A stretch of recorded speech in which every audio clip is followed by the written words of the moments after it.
नमस्कार दोस्तों, स्वागत है आप सभी का एक बार फिर से अब आपके अपने यूट्यूब चैनल पर, जिसका नाम है प्रकाश स्टडीज़ चैनल। जी हाँ, आपने ठीक ही सुना है साथियों। आज हम लोगों का टॉपिक रहेगा इस topic by woods on a snow evening, जिसके पोएट का नाम था रॉबर्ट फ्रॉस्ट। इन्होंने ही इसको लिखा था और आज के इस वीडियो के माध्यम से हम लोग जानेंगे रॉबर्ट फ्रॉस्ट बहुत ही एक नेचुरलिज्म किस्म के कवि रहे हैं। और यदि मेरे हिसाब से देखा जाए तो रॉबर्ट फ्रॉस्ट अगर अमेरिका में कोई राष्ट्र कवि की उपाधि होती तो सबसे पहले इन्हीं को दी जाती।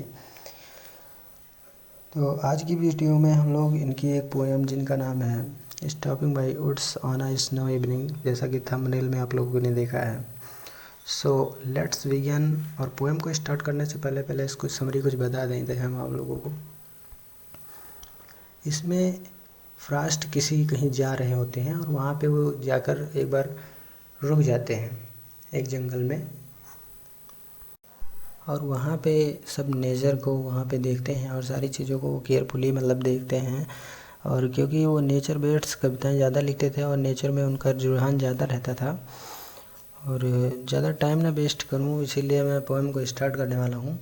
सो बने रहें अपने चैनल के साथ और देखते रहें प्रकाश स्टडी चैनल को। सो लेट्स बिगिन। इस पोएम की शुरुआत कुछ इन लाइनों से होती है। Whose woods these are, I think I know. His house is in the village though. He will not see me stopping here to watch his woods fill up with snow. Robert Frost बताते हैं इस poem में कि whose woods these are, I think I know. ये जिसका जंगल है शायद मैं इसको जानता हूँ, इसके मालिक को भी जानता हूँ। His house in the village though. और उसका घर जो है वो इसी गांव में है शायद, वो ऐसा सोचते हैं रॉबर्ट फ्रॉस्ट कि शायद मैं इस जंगल के मालिक को भी जानता हूँ जिस जंगल में वो जा रहे थे और रुके हैं वहाँ पे। And he will not see me stopping here, और वो मुझे यहाँ से नहीं देख पाएगा। To watch his woods fill up with snow, कि मैं उसके जंगल को खड़ा यहाँ से निहार रहा हूँ।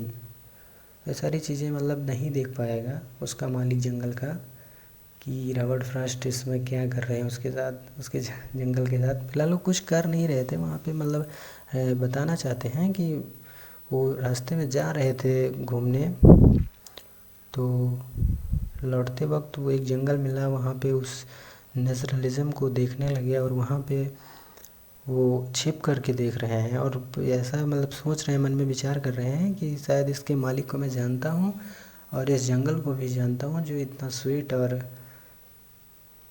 बढ़िया है।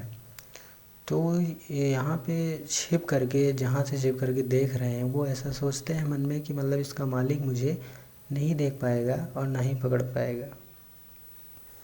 माई little horse must think it queer to stop without a farmhouse near between the woods and frozen lake the darkest evening of the year.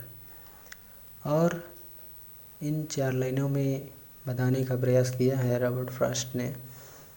My little horse must think it queer, कहना चाहते हैं कि जो मेरे साथ में मेरा छोटा सा घोड़ा है वो आज यही सोच रहा होगा to stop with a farmhouse near, कि आज मालिक यहाँ कैसे रुक गए जबकि फार्म हाउस नियर नज़दीक में ही है। तो रॉबर्ट फ्रॉस्ट बताना चाहते हैं कि मेरा घोड़ा यही सोच रहा है कि आज मालिक यहाँ पे कैसे रुक गए जबकि उनका फार्म हाउस नियर नज़दीक में ही है। Between the woods and frozen lake the darkest evening of the year. और उसका घोड़ा सोच रहा होगा कि आज की ये जो शाम है वो सबसे काली शाम, काली रात होगी। और इन लाइनों में फ्रॉस्ट ने अपने घोड़े के बारे में डिस्कस किया है और बताया है कि वो उसका घोड़ा क्या सोच रहा होगा। इमेजिनेशन जस्ट कर रहे हैं वो कि मेरा घोड़ा यही सोच रहा होगा। एंड इन 2 स्टंजा से क्लियर हो जाता है कि वो एक जंगल में रुकते हैं और वहाँ पे छिप करके देख रहे हैं और घोड़े के बारे में सोच रहे हैं कि घोड़ा क्या सोच रहा होगा, मालिक क्या सोच रहे होंगे। ये सारी चीज़ें वहाँ पे डिस्कशन में चल रही हैं। एंड अगले स्टेंजेस में बताने का प्रयास किया है उन्होंने। ही गिव्स हिज हार्नेस वेल अ शेक, और इन 4 लाइनों में भी घोड़े का ही डिस्कशन किया गया है। और ही गिव्स हिज हार्नेस वेल a shake to ask if is some mistake, the only other sound the sweep of his wind and downy flake. तो जो रॉबर्ट फ्रॉस्ट का एक छोटा सा घोड़ा है साथ में, वो अपनी हार्नेस बेल को बजा रहा है। हार्नेस बेल को बजा कर रहा है, पूछ रहा है कि मतलब मुझसे कोई गलती तो नहीं हो गई है। To ask if there is some mistake, मुझसे कोई गलती तो नहीं हुई है। वो अपनी हार्नेस बेल को बजा रहा है और पूछ रहा है कि मुझसे कोई गलती तो नहीं हुई है। The only other sound the sweep of his wind and downy flake.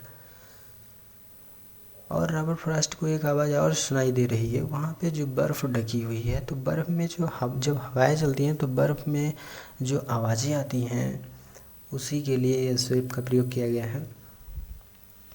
तो यहाँ पर 2 प्रकार की आवाज़ें आ रही हैं, एक घोड़े के हार्नेस की बेल का बजना और एक हवा चलना, वहाँ पे बर्फ़ जो ढकी है उसकी आवाज़ें आ रही हैं।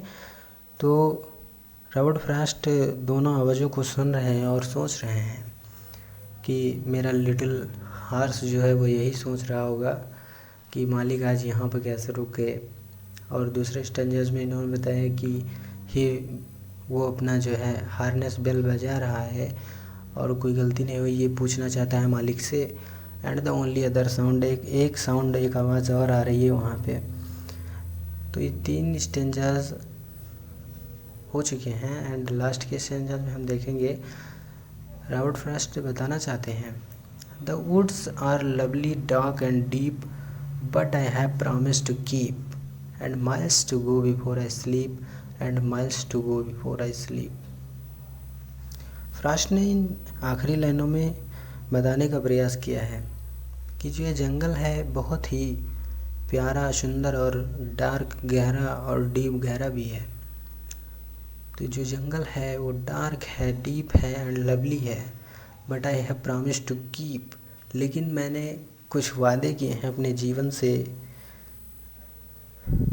उसे पूरा करना है, ये फ्रॉस्ट सोच रहे हैं। And miles to go before I sleep, and miles to go before I sleep. और रॉबर्ट फ्रॉस्ट आखिरी के लाइनों में कहते हैं कि मुझे मरने से पहले उन सब वादों को पूरा करना है, और इसलिए मैं यहाँ पर ज़्यादा देर तक नहीं रुक सकता हूँ।